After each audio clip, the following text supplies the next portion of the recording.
Each year, ONA presents the James Foley Award for conflict reporting to a freelance journalist who truly honors Jim's legacy, someone who tells powerful, important stories about life in one of the world's most dangerous places. This year, the award goes to Tomas Ayuso, a Honduran photojournalist, writer, and researcher whose work is focused on conflict and displacement in the country of his youth. I'll tell you all about Tomás, but first I'd like to introduce Diane Foley. Diane is the founder and president of the James W. Foley Legacy Foundation, a group that advocates for the rights and safety of journalists, particularly those working as freelancers in places affected by conflict or other dangerous conditions. ONA is proud to present the James Foley Award in close collaboration with the Foley Foundation, and I'm honored and humbled to welcome Diane to the OJAs. Thank you so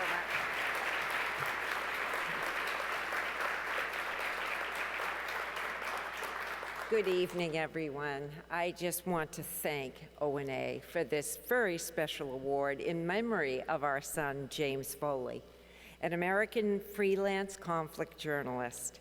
Jim was kidnapped while reporting in Syria in 2012 and killed 2 years later in 2014.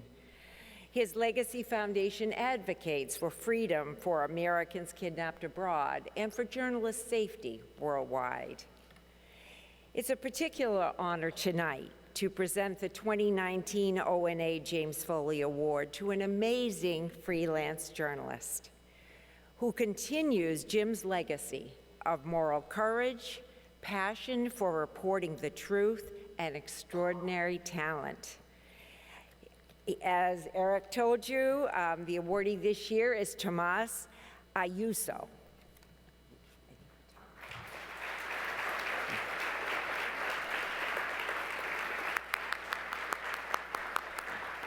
Thank you, Diane. We're grateful to have you here tonight.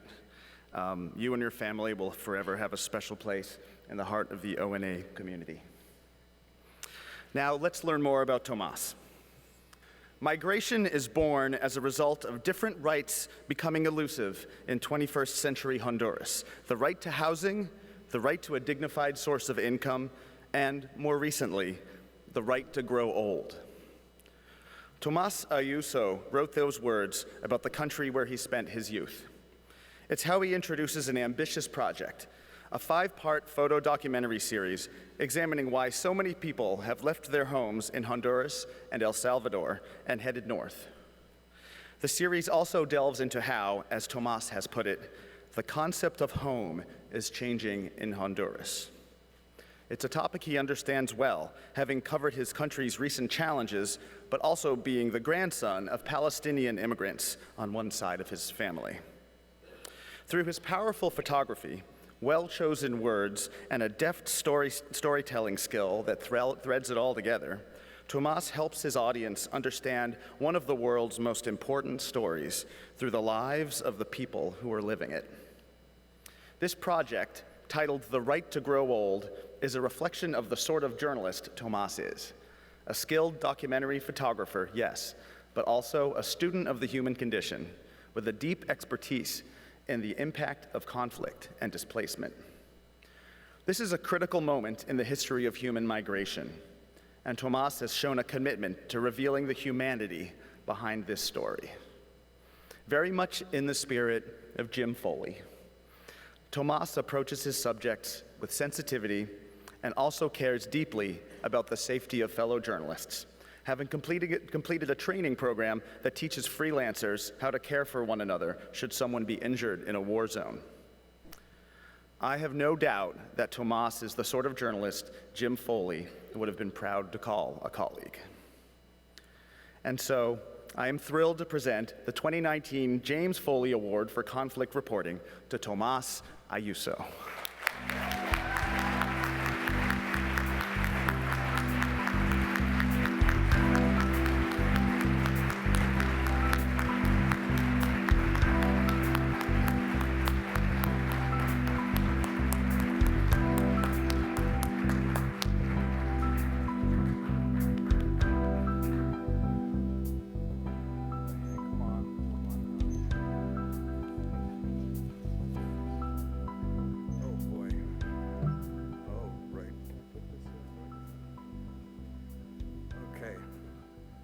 Hello. I'm extremely nervous. Okay. Well, thank you to the Online News Association, the James W. Foley Legacy Foundation, and especially Diane and John for everything, really. To receive a recognition that commemorates the memory of Jim and his compassionate storytelling towards those who suffer in the world's most awful conflict zones, and the kind-hearted support that he shared with his colleagues that he loved so honors me as much as it humbles me.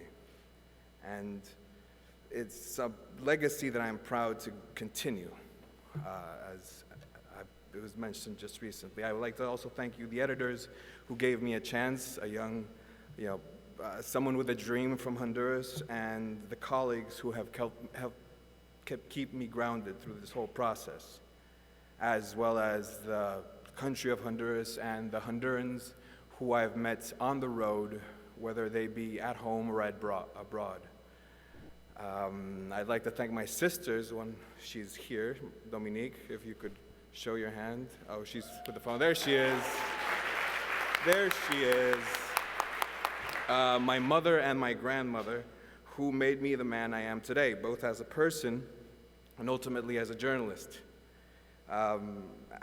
Unfortunately, 20 days after I was born, our father passed away, and my sisters in tandem raised me, while my mother toiled away to provide for us three of her children.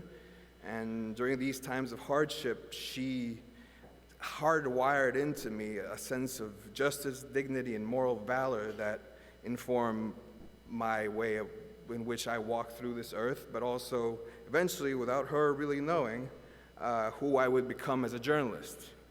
But I'd like to speak a little bit about my grandmother, who, during the days when my mom would have to work as a single mother to provide for us, would babysit us, and during the orange-hued Tegucigalpa, afternoons, she would tell us all these different stories about Palestine and migration, things that we wouldn't exactly understand, but they just left a mark on us. And through these stories that she would tell, our curiosity was piqued about this concept of displacement and how Palestine was her home, but also Honduras was her home. And through this migration, how she learned about the world and how migration itself allowed her to bloom into the woman that she would become.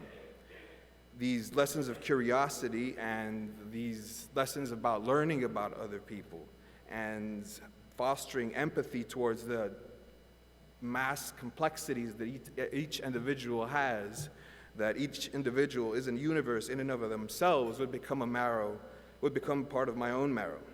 And now, 25 years later, with my grandmother having returned to the ancestors she never again once saw in her life, I have finally been able to understand these lessons that would become part of those supper time stories that she would share with us. And in seeing these images, once Honduras began to unravel and collapse, as I say, and I'd see these images of vast swaths of people rushing to the border with children swaddled to their back, I understood really what this meant, how the story that my grandmother lived in the 1940s was repeating itself in Honduras, something that was far off into the past when I would listen to her speak, now was in the present, seeing it unfold on television. And these different parallels, as they happened at the same time, all very confusing, very difficult to digest. It became grounded for me one time when I was in Mexico and somewhere lost in the wilds of Veracruz, that I saw a man waiting for the bestia, the freight train that migrants and displaced people and refugees ride to go to perceived sanctuary in the United States. I asked him, "Hey man, where are you from?" He said, "Honduras." I said, "Oh, that's crazy, me too. Whereabouts? Where are parts?" And he said, "Tegucigalpa." "Hey, I am also from the capital city. And he said, I'm from El Centro, downtown. I said, you don't see that every day? I'm from El Centro as well. And I kept asking, so what part? La Leona. I said, me too. What street? La Alhambra. Right, that's my street. Was it near the oak tree? Yeah, it was near the oak tree. Do you know Doña Ana, my grandmother's name? Yeah, we'd sometimes, work with her. Say, who are you? And it came to be that this man was my neighbor. And, through coincidence, happenstance, and all these different things that happened, here we were, two capital city guys standing in the middle of nowhere, Mexico, hiding from all the different wraiths and forces that unfortunately follow Hondurans in the displacement trail. And it became obvious to me, it became clear to me how this conflict that was unfolding in Honduras just was total. It left no one untouched. Everyone was being affected by it, either through directly, indirectly, or any number of, in any sort of the gradient that one can be. And it was at that moment that I realized that in the Honduran collapse, that it is our obligation as storytellers to represent how interlinked all these stories are, how the parallels exist, the histories exist, the resilience of people in order to preserve their right to life, or as I call it in my project, the right to grow old, and the extent that anyone will do anything for their survival. And to cite the words of the fallen saintly priest of El Salvador, Oscar Romero, us storytellers, us journalists, our obligation is with the truth. It isn't with power. It is always with the people. And as journalists is headed towards this, it feels that in Honduras it's always been under attack. Being a journalist isn't considered something that a career that will bring you long life and prosperity. Unfortunately, is quite the opposite. But now, as it seems that journalism is under attack everywhere in the world, is that we cannot be cowed into silence, no matter what kind of journalism we do, either if it's conflict journalism or any other type of journalism. We cannot be cowed into silence. And as now, seeing as that I am recipient of a conflict journalism award that covers Honduras, Mexico, and the United States, conflict isn't something that happens in far-flung corners of the world or in black and white images. It is happening now, and it is happening not only in my country, but in the country of whom I presume the majority of you are, in this country. And I would like to leave with you some 3 lessons or some things that I think that worth sharing, which is that there is no such thing as people without voice. There are people that are forcefully silenced, and it is our job to remove these vocal restraints. There is a value into having a more diverse newsroom or more diverse voices in order to better reflect how diverse life is. And as long as there is conflict and the news cycle grinds forward, we are honor-bound to stick around and tell the stories of the communities that are affected by this violence. And I'd like to close with the following, given I have this opportunity, and is that please free the refugee children, reunite the asylum-seeking families, and close the camps. Thank you.